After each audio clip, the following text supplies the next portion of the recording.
दुनिया का सबसे ताकतवर मुल्क का नेता बराक ओबामा वो भारत आते हैं। प्रधानमंत्री मोदी के साथ उनकी दोस्ती के चर्चे होते हैं और वो जाते जाते क्या कहते हैं कि भारत में धार्मिक सहिष्णुता घटी है। भारत में अगर आज महात्मा गांधी जिंदा होते तो उन्हें बहुत दुख पहुंचता।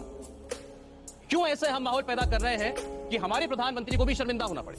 सबसे पहले मैं ओबामा से पूछना चाहता हूं कि वहां दो मंदिरों पर हमले हुए, ओबामा ने माफी मांगी।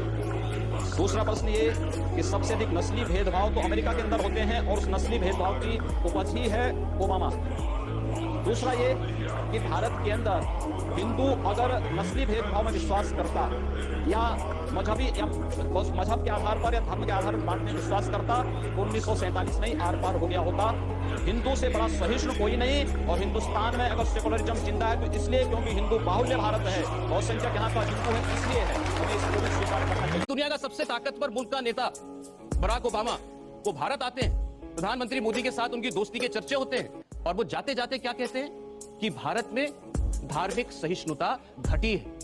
भारत में अगर आज महात्मा गांधी जिंदा होते तो उन्हें बहुत दुख पहुंचता। क्यों ऐसे हम माहौल पैदा कर रहे हैं कि हमारे प्रधानमंत्री को भी शर्मिंदा होना पड़े?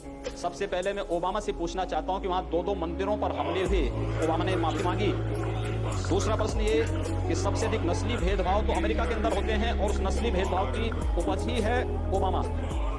दूसरा ये कि भारत के अंदर हिंदू अगर नस्ली भेदभाव में विश्वास करता या मजहबी या मजहब के आधार पर या धर्म के आधार पर बांटने में विश्वास करता तो 1947 में ही आर पार हो गया होता।